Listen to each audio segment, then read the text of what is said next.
Limited Q3FY23 earnings conference call hosted by ICICI Securities. As a reminder, all participant lines will be in the listen-only mode, and there will be an opportunity for you to ask questions after the presentation concludes. Should you need assistance during this conference call, please signal an operator by pressing star and then 0 on your touchtone phone. Please note that this conference is being recorded. I now hand the conference over to Mr. Sanjesh Jain from ICICI Securities. Thank you, and over to you. Thanks, Rochelle. Good morning, everyone. Thank you for joining on Sudarshan Chemical Industries Limited Q3 and Q3FY23 results conference call. We have Sudarshan Chemical Management on the call, represented by Mr. Rajesh Rathi, Managing Director, Mr. Neelkanth Nathu, Chief Financial Officer. I would like to invite Mr. Neelkanth Nathu to initiate the opening remark, post which we will have a Q&A session. Over to you, sir. Thank you. Thank you, ICICI Securities and Mr. Sanjesh Jain, for hosting our earnings call. Good morning, ladies and gentlemen. Welcome to Sudarshan's Q3 FY23 earnings conference call.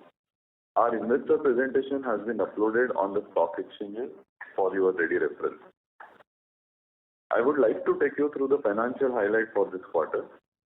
It was indeed again a very challenging quarter, both on sales as well as the margin front, not only for Sudarshan but the entire industry. On a consolidated basis for the quarter, total income from operations stood at rupees 528 crore as compared to rupees 602 crore for the same period last year, lower by 12% year-on-year. EBITDA for the quarter stood at 42 crore as compared to rupees 74 crore in Q3 FY22. EBITDA margin stood at 7.9% as compared to 12.3% over the same period last year. Profit after tax stood at rupees 0.6 crore as compared to rupees 36 crore for the same period last year. Sequentially, revenue remains flat at rupees 528 crore compared to Q2 FY23, and EBITDA is at 42 crore compared to rupees 43 crore of Q2 FY23.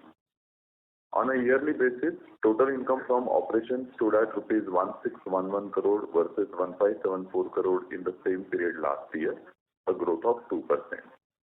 EBITDA for the period ending 31st December 22 is at rupees 126 crore versus rupees 189 crore last year. EBITDA margin is at 7.8% YTD versus 12% over the same period last year.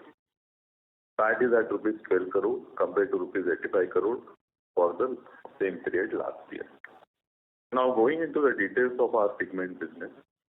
For the quarter, income from operations stood at rupees 483 crore as compared to rupees 560 crore for the same period last year, lower by 14% year-on-year. Sequential revenue is slightly higher by 2% compared to Q2 FY23. India sale for the quarter is at rupees 251 crore compared to rupees 306 crore in the same period last year. As in the last year Q3, we saw significant increase in the domestic demand post-COVID wave 2.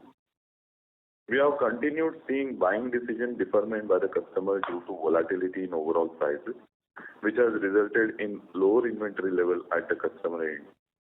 Especially the plastic segment has impacted due to volatility in overall prices, which remained till November 22, and from December 22 onward, we are seeing some improvement in the demand. Historically, Q3 is a weaker quarter for coating segment as we normally witness drop in the demand because of post-festival season. In the current year, coating customers were carrying extra inventory at their end, and this build-up was due to anticipated higher demand during the festival season. However, demand did not pick up as anticipated. We anticipate buoyant Q4 FY23 for the coating segment. Our market share in the coating and the plastic has been well maintained. Export for the quarter is at rupees 232 crore as compared to rupees 254 crore last year Q3, lower by 9%. Geopolitical situation due to Russia-Ukraine war, tightening of the monetary policy by majority of the central banks to control inflation, rising interest rates are leading to subdued demand across majority of the region. Europe has witnessed major demand disruption. Specialty pigment sales stood at rupees 341 crore as compared to rupees 375 crore for previous year same quarter, 9% lower year-on-year. Non-specialty sales for the quarter stood at 143 crore compared to 185 crore for the same period last year. Gross margin for the quarter stood at 40% as compared to 41.6% for the same period last year. Sequentially, it shows improvement over Q2 FY23, when gross margin was at 38.8%. We are seeing softening of the RM prices and relatively stable RM price environment due to lower demand and drop in basic cost drivers such as crude oil, benzene, toluene. This should help us in sustaining the current gross margin levels. We expect to see improvement in the margin as our high cost inventory reduces. However, margins are subject to overall demand and the pricing pressures. Apart from the raw material costs, we continue to see the energy cost at an elevated level during major part of Q3. We are seeing some early sign of coal prices easing, which should benefit the manufacturing cost in the coming quarters. Logistic costs are coming off from the peak levels seen earlier, and we expect this trend to continue. EBITDA for the quarter stood at rupees 38 crore as compared to rupees 77 crore in Q3 FY22. EBITDA margin is at 7.8 compared to 13.7 over the same period last year. Sequentially, EBITDA is flat at 38 crore compared to 39 crore of Q2 FY23. Given the difficult external environment, management is aggressively focusing on the cost reduction initiatives. We will have to continue with the pricing decisions with a calibrated approach to balance on the volume growth. Now coming to the capex project, which is our thrust for future growth. We are in the growth phase to implement overall capex of 750 crore, out of which we have put to use assets worth rupees 620 crore till now. Balance 130 crore projects are part of the CWIP now. These projects are at advanced stage of completion, and we expect this to get commercialized by end of FY23. About 85% of our capex has been put to use and started generating some revenue. For new product capex, we are getting good responses from the customer, and these products are at advanced stage of evaluation. However, due to demand contraction, the revenue ramp-up is getting delayed. In the midterm, the management remains confident to accrue the benefit as these are the specialty products and should generate good demand, and product line remains very attractive. We are glad to inform you that on account of securing the requisite permission from government authorities, the land owned by the company at 162 Wellesley Road has now become marketable. Hence, the Board of Directors at its meeting held on Thursday, 9 February 23, has accorded its in-principle approval for sale of freehold, clear and marketable title land and measuring approximately 5.76 acres along with the structure standing thereon. The proposed sale shall be subject to the necessary due diligence, approval, consent, permissions from the concerned authorities as may be necessary. We look forward to continuing our growth journey and delivering value to all our stakeholders. With this, we now open the floor for question and answer session. Thank you. Thank you very much, sir. Ladies and gentlemen, we will now begin the question and answer session. Anyone who wishes to ask a question at this time may enter star and 1 on their touchtone telephone. If you wish to remove yourself from the question queue, you may press star and 2. If you are using a speakerphone, please pick up your handset while asking a question. This is required to ensure optimum audio quality on the call. Ladies and gentlemen, we will wait for a moment while the question queue assembles. Our first question is from the line of Ankur Periwal from Axis Capital. Please go ahead. Hi, sir. Thanks for the opportunity. First question on the revenue recovery, both in the domestic as well as in the export side. So, not from a quarter perspective, but let's say 9 months, how has been the demand destruction in the international and in domestic market? And maybe if international, you can cut it out into Europe and non-Europe.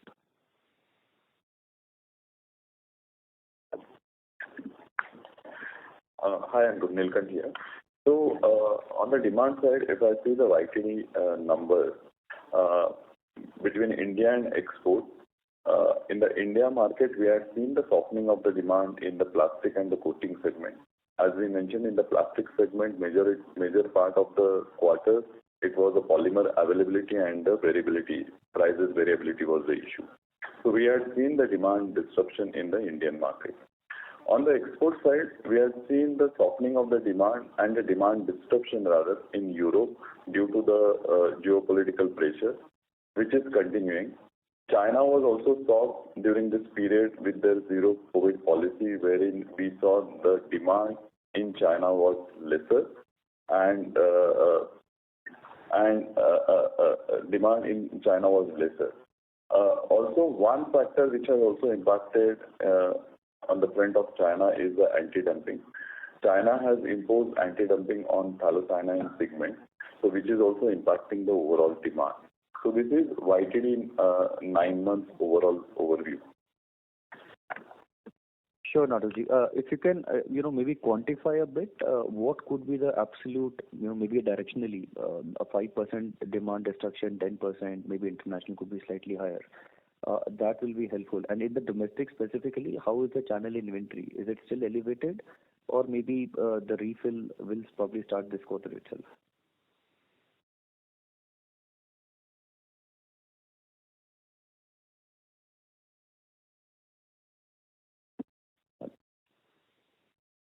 Hello?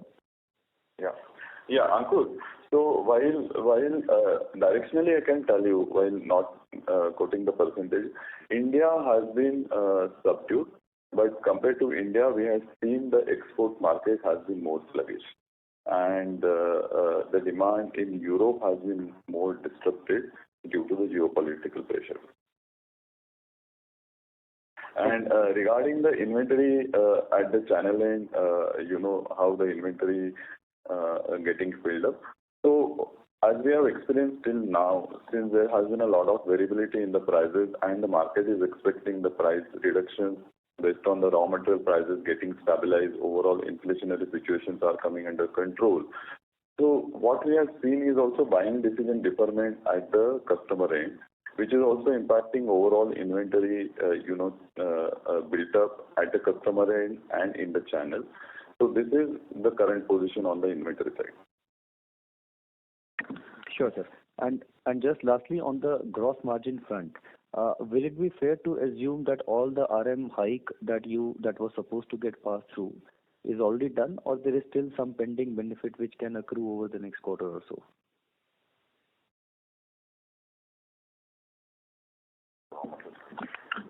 So, Ankur, while we mentioned that RM prices are getting stabilized and we see more of normalized RM, environment, not as compared to the pre-COVID area, but we see more of a stability coming in the RM.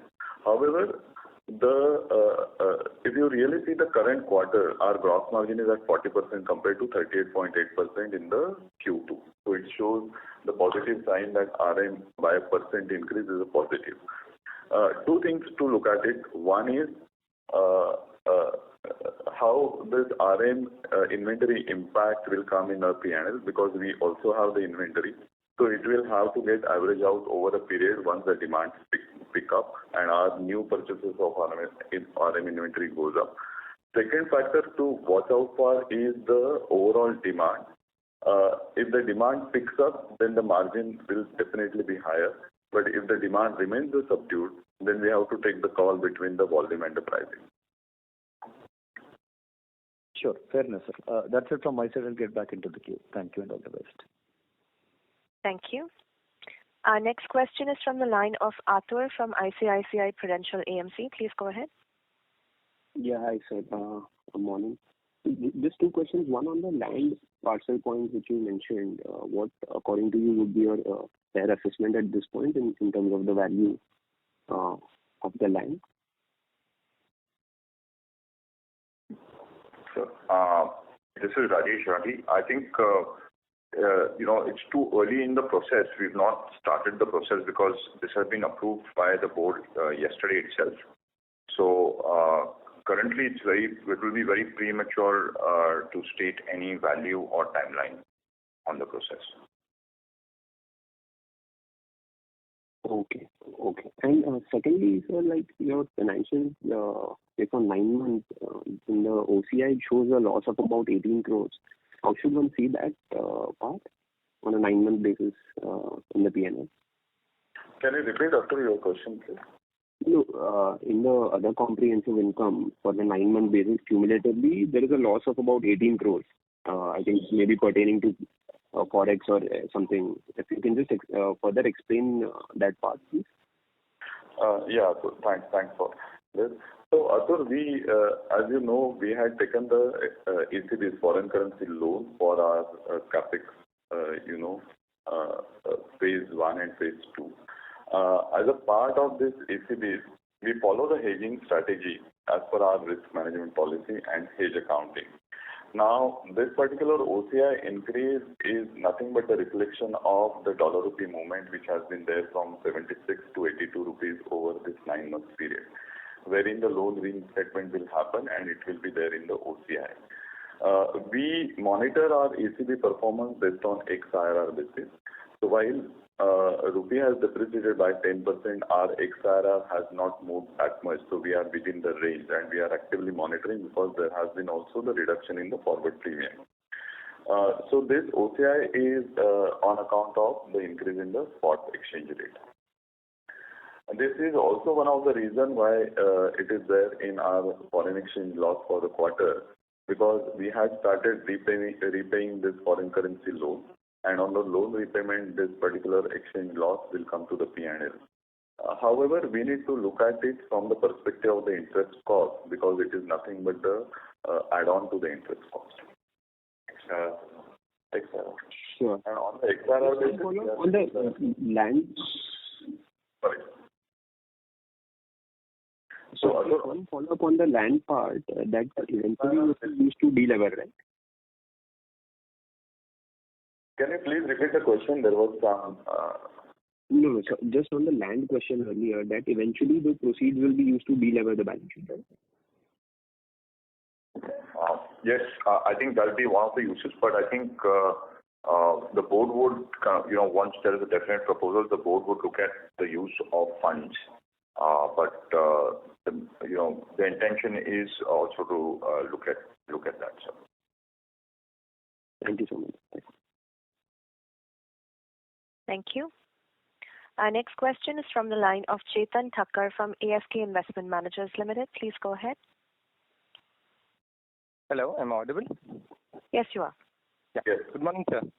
Sir, just two questions. One was you've been highlighting that you're internally working on cost initiatives. So just wanted to get a sense on eventually the cost initiatives that you're undertaking. How much should we build in terms of margin improvement that these initiatives should add? And second is on working capital, which has increased. What are the steps that we are taking and where would this number eventually stabilize at?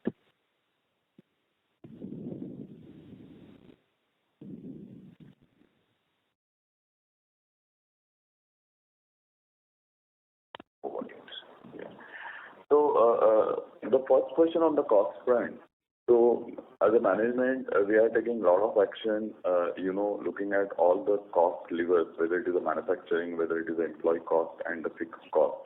And, the efforts are there to take out the inefficiencies in the cost structure and make it the lean to the extent possible.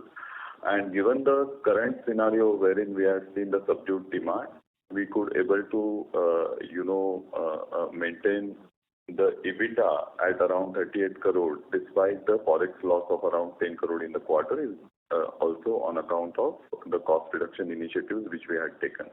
We expect that these initiatives will continue in the coming quarters and there is a continued focus in bringing the efficiency. In terms of the working capital, if you really see the net working capital cycle or cash conversion cycle compared to the Q2 has gone up by 4 days from 108 to 112 days. This is predominantly because of the build-up in the inventory at the subsidiary end, which is RICO, wherein they got the large value orders for which they are stocking up the material for the deliveries which are planned in Q4. As Sudarshan, on the pigment side, we are taking all the actions to reduce the inventory, bringing in the AR liquidation and paying the creditors on time. Currently, we are at around 26% plus as far as the net working capital cycle is concerned. Our aim and endeavor is to bring down to the level of around 24 and then get to the level of around 22 over a period of time. This number in percentage at Sudarshan pigment level would be what currently, and where do we expect that to settle? Because the 26, I assume, would be including RICO. No, so 26 is including is pigment, 26.5 is including RICO. So what we are expecting that pigment level of 26 should come down to around 24. That is the first level target, and we would like to bring the net working capital to 22%, to the level of around 90 days cash conversion, maybe in the year's time. Sure. And so just on the cost takeout, is there a number that you can put at in terms of compared to our earlier cost structure, what would be an absolute saving that you envisage in the next 2 years? Or that would be a little difficult at this point of time? So it will be difficult to actually answer this on the call, but see, there are two, three points. One is the cost reduction, which is structural and systematic, which will be there in the system.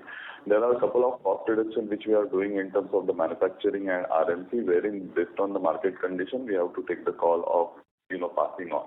So giving the number on this will be slightly difficult. Okay. And so you highlighted that despite the forex, we saw the EBITDA that we saw. So fair to assume that forex would be a good assessment of, so 9-10 crore is cost takeout that was possible this quarter, or that is also a difficult number to put at? So given just wanting to understand that what is internally in our control, how much can we at least squeeze out of that? Because environment is the environment and we can't do much about it while trying to optimize that. So.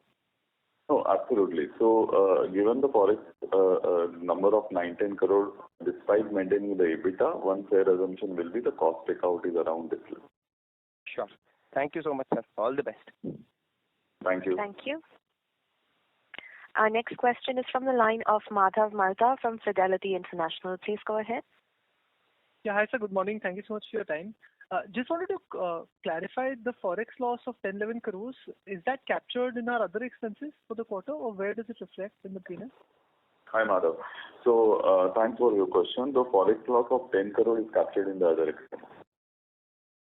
Okay. So the Q1Q increase in other expenses largely on account of forex loss, basically, right? Yes, Otherwise, it would have been stable. Yes. Got it. Understood. And so my second question was that on the plastic side demand, completely understand your point. There was a lot of channel restocking which has happened, as can be seen across the plastics industry in India. But now that some of the prices for the PVC prices etc. have stabilized, and there is demand seems to be picking up on that side in the country. So would it be fair to assume that this quarter onwards, at least, like you said, coatings should be buoyant?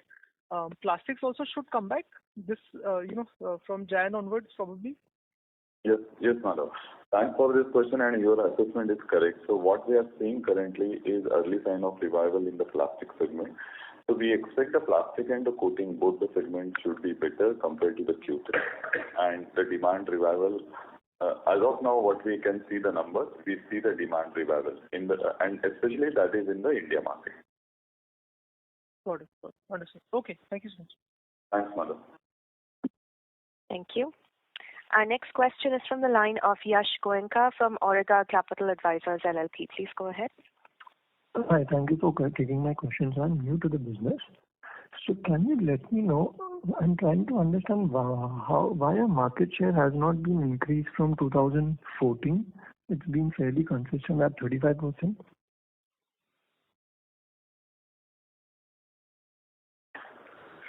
So I think so there are 2-3 areas. I think one is the as you can see our share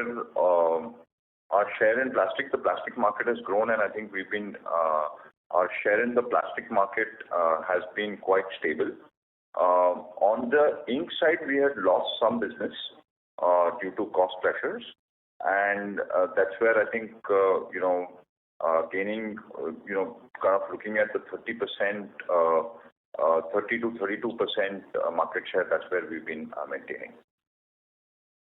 Okay. And so the second question would be, company allocates a portion of its commission to a group entity, Rabro Specialty Chemical, in which individuals associated with Sudarshan are also part.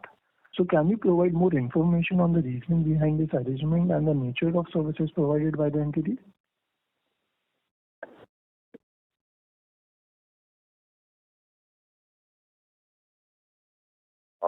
So, sir, it's an arm's length transaction on the ordinary course of business, where there is a selling arm which provides all the necessary service to the customers. Okay, so it is providing a selling service to us. Yeah. Okay, thank you. That's all. Thank you. Our next question is from the line of Anand Venugopal from BMSPL Capital. Please go ahead.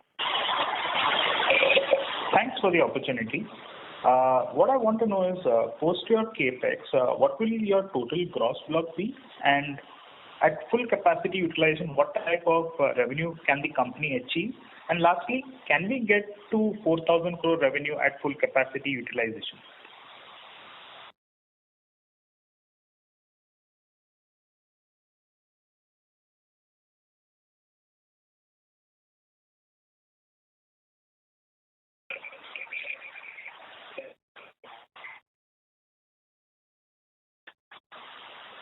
Hi, sir. On the capex side, so as we have mentioned, like this is 750 crore of growth capex which we have put to use. With this, what we are guiding the market that the revenue will be around 1,500 crore potential revenue from this capex, and this ramp up will be over 3 to 4 years period. As currently we are seeing the demand disruption. That is point one. Second is, your third question was when we expect it to be 4,000 crore, correct? Yeah, like can we get to 4,000 crore revenue full capacity? So currently with this current capex, we will be reaching to around 3,500 crore level, and as we guided the market, it will be over 3 to 4 years period of time. Okay, got it. All good, thanks. Thank you. Our next question is from the line of Akul Broachwala from IIFL Securities. Please go ahead. Yeah, thanks for the opportunity. Just, taking forward question on capex. Are we to assume that, most of this capex dedicated to revenue generation is now over, and probably next leg of capex would be more focused towards backward integration? Because I do remember in the past that we have been, emphasizing on improving our backward integration for critical raw materials. So, what's the sense that, management overall is taking? All our revenue capex should be completed by March end. So we'll put to use all our revenue capexes and the infrastructure required for it. We've taken a decision, given the downturn in the business, that we should not, till the business improves, we will not be doing any more capex for some time. And from that perspective, however, we are looking at still backward integration is an important lever for us. We are looking at alternate methods where we can work with some of our outsource partners where we can get these raw materials manufactured from. And so though we may not get the full benefit of if we had done the capex, but we would get we will get the partial benefit. Understood. And secondly, on this revenue potential talked about of 1,500 crores. How far are we, from in terms of pricing? Because right now, considering overall the volatile market environment, as well as the fact that Europe is under pressure. So,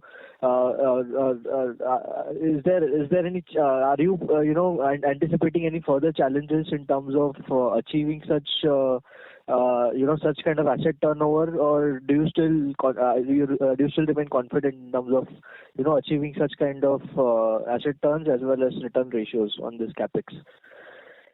Sir, I think, so just to understand the thesis of our expansion, we were looking to, looking to change our product portfolio, right? Move towards more high performance pigments, move towards more specialty pigments, etc. Right? So from that perspective, that was the whole thesis for our thesis for the growth. So, from a long-term perspective, though there's a short-term issue in demand or these are some short-term issues. Our long-term strategy remains the same. The only thing which may happen, our initial estimate was that this growth we could have achieved in 3 years. This may take maybe 4 years or 5 years if this trend continues. Got it. Thank you. Thank you very much. Our next question is from the line of Varship Shah from Envision Capital. Please go ahead. Yes, sir. Thank you for taking the question. I'm sorry for maybe explaining for. I'm sorry to interrupt. Mr. Shah, if you're on a speakerphone, could you please use your handset so that we can hear you clearly?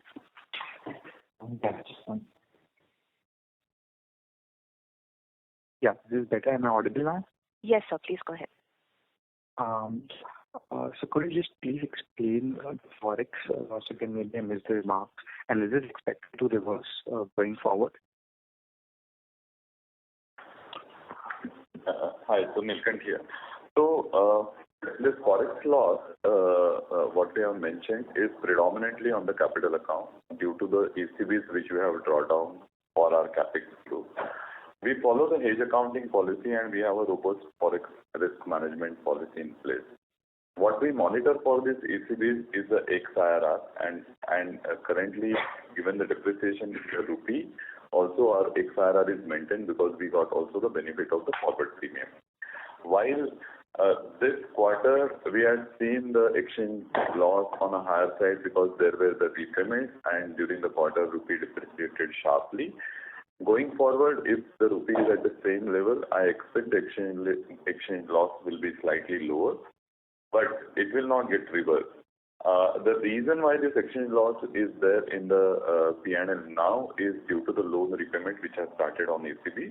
So ideally, one should look at it as a part of the interest cost because interest cost overseas is subdued to 2.5%.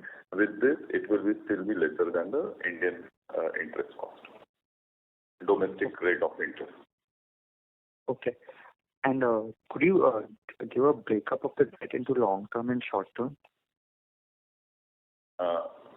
Sorry, I didn't get your question. Long-term and short-term meaning? The total debt, how much is working capital debt and how much is home loans? Okay. So total debt, including the group RECO, is around 946 crores. And the long-term debt is around it is around 650 crores. All right, sir. Thank you for taking my question. Thank you very much.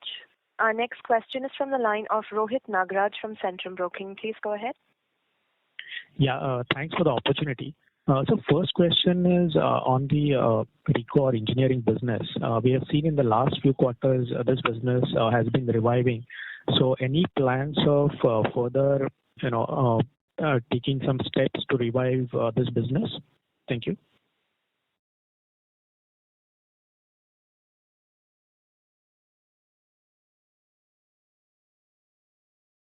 Hi, Rohit. Nilkant here. So as you mentioned, we as a management have taken various initiatives to revive this business, and RECO business over the past 2-3 years has turned around. Last year was slightly bad due to the inflationary pressure. But this year, overall performance of the RECO compared to the last year is in positive territory. The RECO management is focused, and Sudarshan management is also, anchoring this entire business and the revival.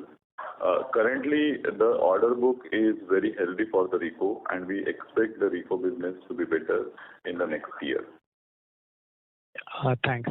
So second question is on the plastic side. So in the last 6-7 months, we have seen the imports, plastic imports have gone up substantially. So when the plastics are imported, does it have an impact on our business? Because whether it is coming as a pigmented plastic or it's a virgin plastic, so does it have overall impact in terms of our business? Thank you.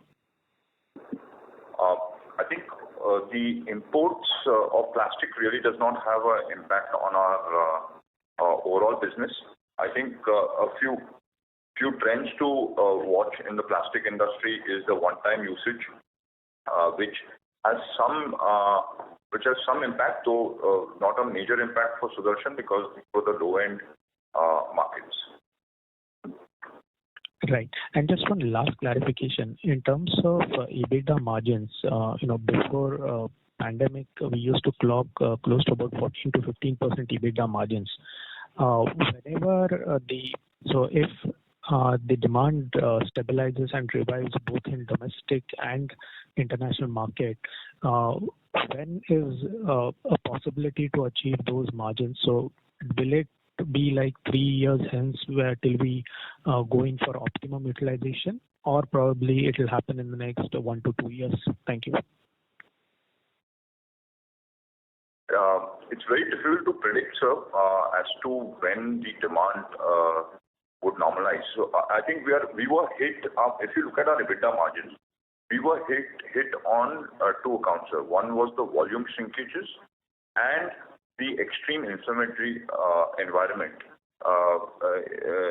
which caused the margins to reduce. And what happened is with the volume reduction also had an impact on margins because all competitors were trying to work on the same pie, right? So it was fierce competition. So as soon as this kind of reverses out, and all our cost reduction efforts, we should be able to see a better performance. Very difficult to predict when this could happen, sir. Yeah, thanks. Just one last thing to add here is directionally, as Mr. Rathi said, that with the current scenario, it is difficult. But once the demand, gets revived, directionally, the EBITDA margin should go up because we then should see the operating leverage playing out.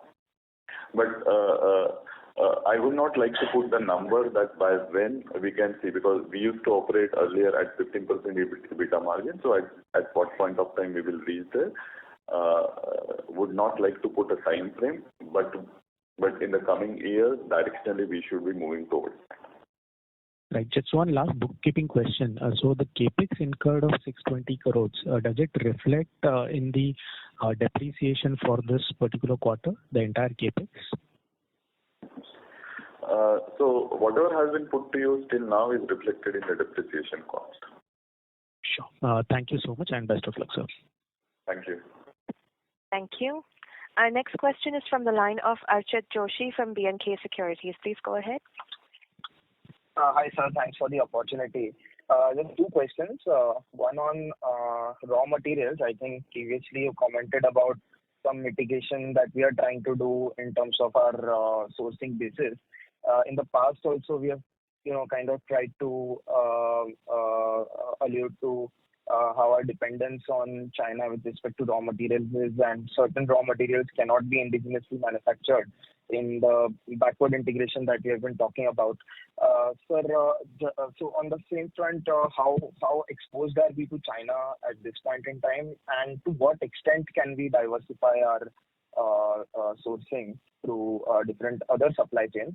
And number 2 is what would be the peak debt, given that we are almost at 1,500-1,600 crore of long and short term borrowing? Where would it peak in the midterm? Thanks, Archit.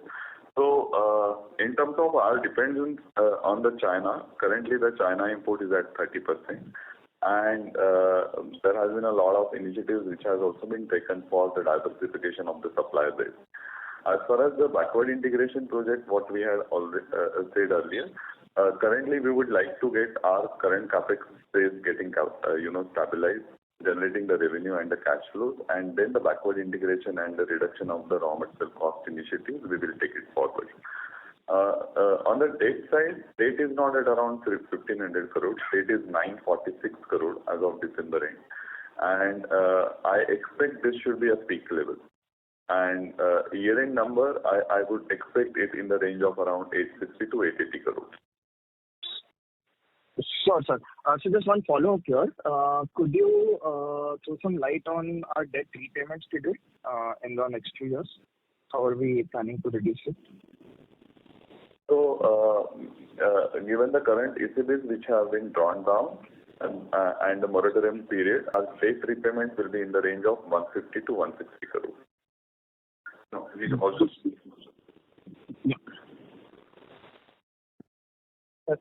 Yes, sir. This is annually, right?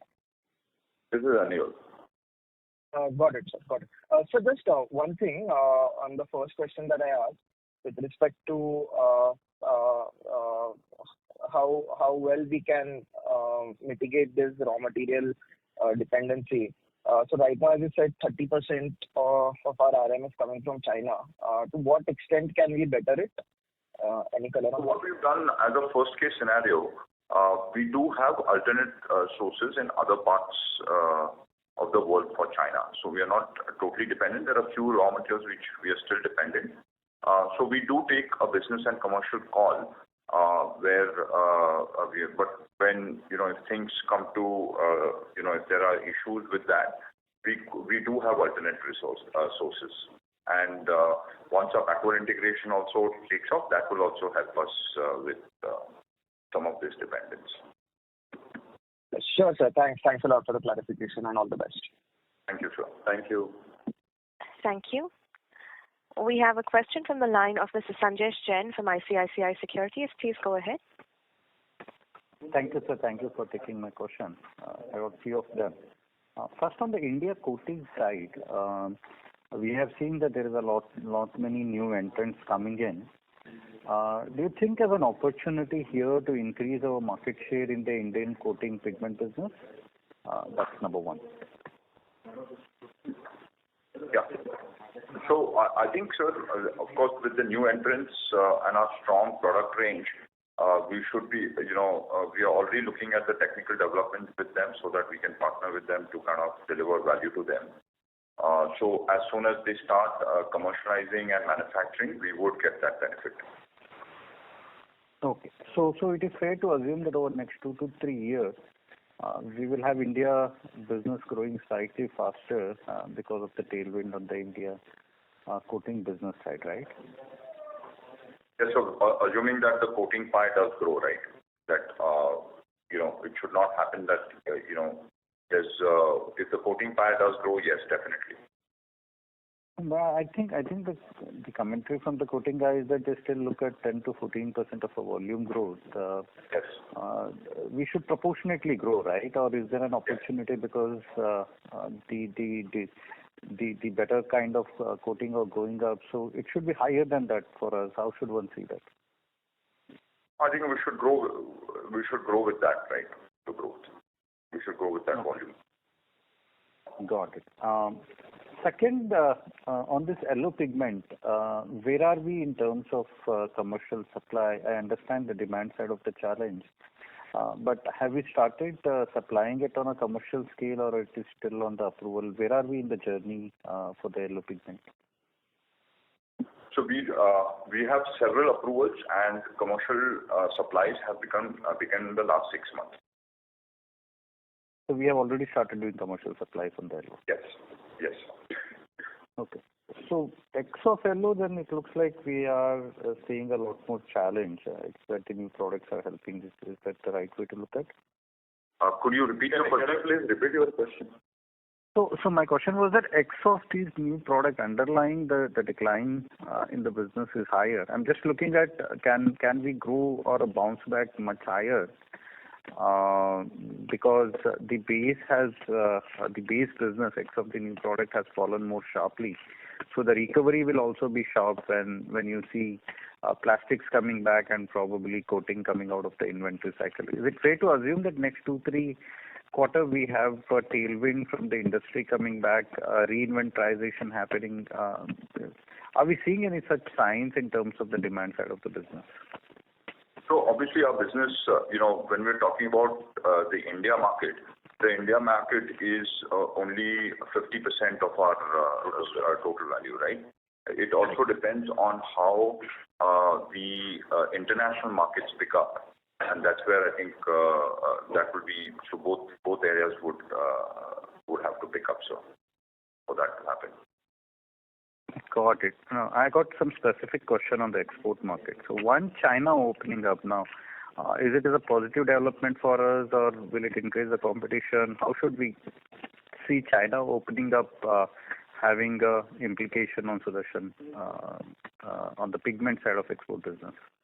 So with China opening up, so what had happened earlier, the China market, because of zero COVID policy, there was pigment production on, but the consumption in the China market had reduced. That's how there was more products being so there was more fierce competition in the export market. So with China opening up, definitely it helps in the sense of the Chinese producers more selling into China, right? That's one question.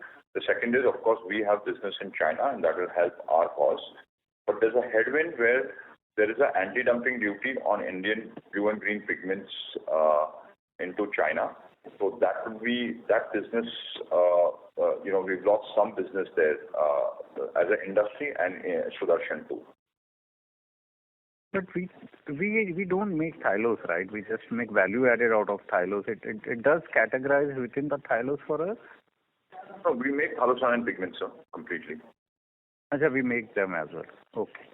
Yes. Fine. And then now in terms of the geographical footprint in the global market, we have predominantly been very strong in Europe, but US has been relatively smaller for us. Now that considering that Europe is facing its own challenge, do we anticipate to increase effort in the other global geographies to recoup some of these volumes? Our effort is, of course, we want to grow not only in the US market, but the South American markets also provides a great promise. So our focus is on those markets too. Got it. Last question on the debt side of it.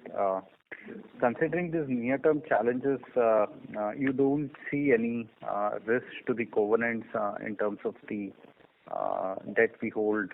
It's close to 1,000 crores. So Sanjay, with the current situation and the current debt level, we don't foresee any challenge in terms of the repayment and the interest servicing. And as far as the covenant also, we as of now don't touch it. We will be able to comply. Right. Got it. Yeah. Those are the questions from my side. Thank you very much and best of luck for the coming quarters. Thank you. Our next question is from the line of Anand Venugopal from BMSPL Capital. Please go ahead. Yes, thanks for the opportunity. Sir, excuse my ignorance, but if I may know, why has your promoter holding reduced over the last few years?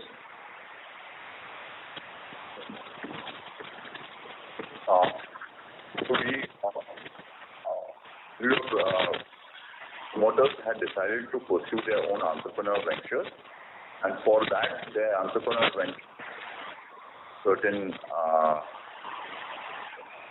and that's how they, that's what they diluted to pursue their entrepreneurial ventures. In pigments that China has imposed, and what's the end goal here? You think like is this a temporary duty, or you see it to be there for a while? You'll have to repeat your question. It wasn't clear.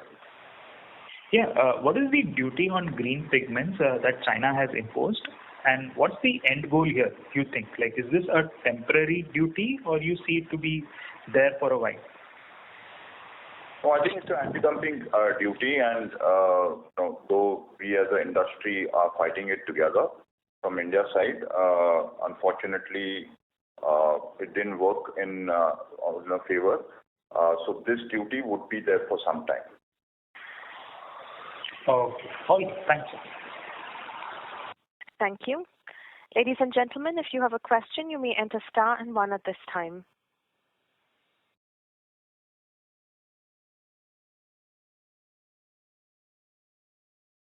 Participants who would like to ask a question may enter star one now. We have a follow-up question from the line of Madhav Malda from Fidelity International. Please go ahead. Yeah, so I just wanted to kind of whatever we've discussed on the call, is it fair to assume that domestic market demand should pick up from here? Exports, depends on the macros there. It's not in our control. And on the cost side, trade costs, should have already been easing. Coal prices are also coming down, and RM is also kind of stabilized to seeing some declining trend. So is that a right assessment across the various operational parameters of the business? Madhav, Nilkant here. So it is a right assessment. India, we see early sign of revival in the demand. Export market is slightly subdued. It depends on a lot of geopolitical pressure and the demand disruption. In terms of the cost, certainly we are seeing the RM prices getting stabilized. The coal prices slightly coming off the peak, but not to the level what we had seen pre-COVID. But yes, compared to the last year, we see some early sign of a reduction in the prices.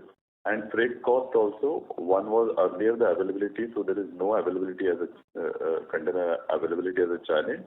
And the costs are also coming off the peak levels which we had seen post-COVID.